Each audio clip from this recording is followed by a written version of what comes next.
राहुल गांधी को फंसाने के लिए एक बार फिर एक नई कोशिश।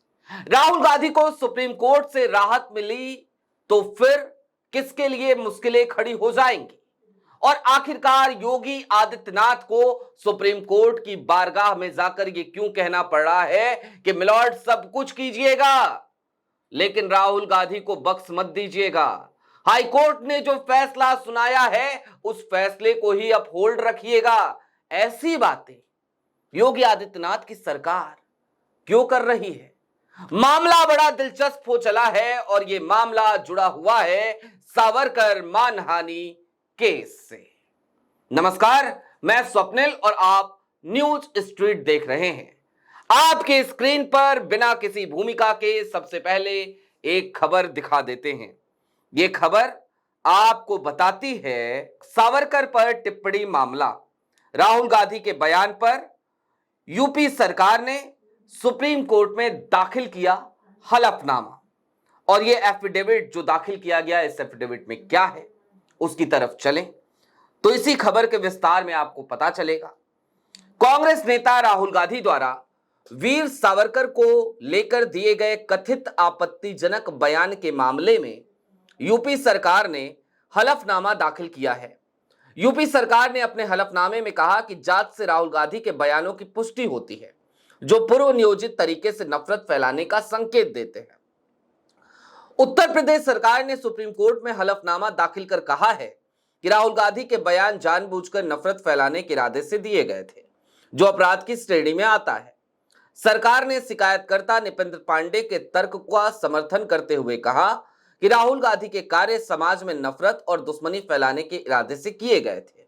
सरकार ने यह भी दलील दी कि इलाहाबाद हाईकोर्ट का आदेश न्यायोचित और वैध है, इसलिए सुप्रीम कोर्ट को इस मामले में हस्तक्षेप नहीं करना चाहिए। हालांकि राहुल गांधी ने वीर सावरकर को लेकर दिए गए आपत्तिजनक बयान के मामले में राहत के लिए सुप्रीम कोर्ट का रुख किया है। राहुल गांधी ने सुप्रीम कोर्ट में याचिका दायर कर लखनऊ की निचली अदालत के समन और चल रही कार्रवाई को रद्द करने की मांग की है। उनकी दलील है कि उनके बयान को गलत संदर्भ में पेश किया गया था और यह मामला है 2022 का। यह विवाद 2022 में राहुल गांधी की भारत जोड़ो यात्रा के दौरान महाराष्ट्र में दिए गए एक बयान से जुड़ा है। राहुल गांधी ने वीर सावरकर को अंग्रेजों का नौकर बताया था और दावा किया था कि सावरकर अंग्रेजों से पेंशन लेते थे।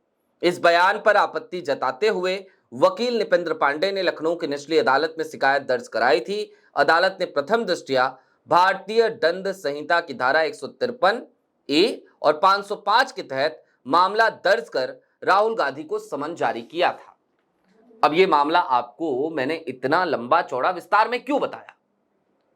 दरअसल इसके पीछे बड़ा सीधा सा कारण है। ऐसा ही इसी बयान को लेकर, महाराष्ट्र में दिए गए बयान को लेकर एक बार पहले भी सुप्रीम कोर्ट में एक मामला आया था। दीपांकर दत्ता की बेंच ने उस मामले की सुनवाई करी थी और उस मामले में राहुल गांधी के खिलाफ जो मुकदमा चल रहा था उसको रद्द कर दिया गया। हालांकि दीपांकर दत्ता ने कुछ कठोर, कुछ कड़ी प्रतिक्रियाएं जरूर दी थी। उन्होंने सावरकर और गांधी को भी कंपेयर कर दिया था। अब चूंकि न्यायालय का मामला है तो हम इसमें कुछ कह नहीं सकते, लेकिन हां, उन्होंने कंपेयर किया था। और इन सब के बीच आज की तारीख में लौट आई है। राहुल गांधी कौन है? इस देश के नेता प्रतिपक्ष, कांग्रेस के एक सांसद। अगर मेरी नजरिए से देखिएगा तो फिर तो मुझे लगेगा कि मोस्ट वांटेड व्यक्ति है राहुल गांधी। हर गुजरते दिन के साथ एक नया मुकदमा और उसमें भी 90 से 95% मामले मानहानि के। राहुल गांधी जिस वक्त पे कांग्रेस को मजबूत करने की कोशिश कर रहे हैं उस वक्त पे मुकदमे। राहुल गांधी जिस वक्त पे बिहार चुनाव की तैयारियां कर रहे हैं उस वक्त पे मुकदमे, या फिर कि गुजरात में जाकर मोदी और शाह के गढ़ में जिस वक्त पे वो उन्हें ललकारने की कोशिश कर रहे हैं उस वक्त पे मुकदमे। ये तमाम कोशिशें कहीं ऐसा तो नहीं कि राहुल गांधी को मार्ग से डिगाने की कोशिशें हैं और अब योगी आदित्यनाथ की एंट्री, यूपी सरकार की एंट्री, योगी सरकार की एंट्री, वो भी सुप्रीम कोर्ट में।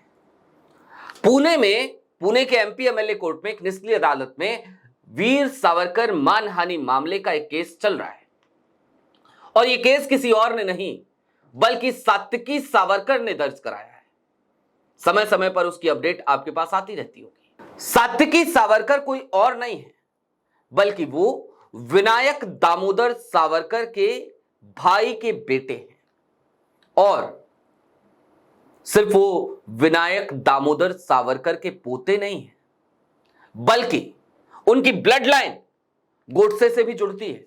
जी हां, क्योंकि विनायक दामोदर सावरकर के छोटे भाई की शादी किसी और के साथ नहीं बल्कि गोपाल गोडसे की बेटी के साथ हुई थी।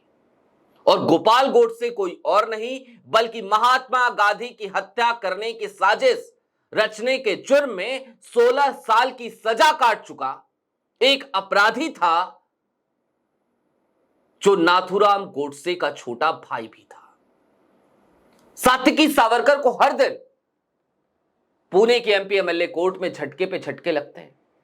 उनकी ये पहचान जो छिपी हुई थी ये भी रिवील हो गई कि वो सिर्फ सावरकर के पोते नहीं बल्कि वो गोडसे के भी वंशज है, महात्मा गांधी के हत्यारे गोडसे के वंशज। उनकी ब्लड लाइन वहां से भी जाकर जुड़ती है। और इन सब के बीच पूरे देश में जगह जगह पर राहुल गांधी के खिलाफ मानहानि के मुकदमे दर्ज होते हैं।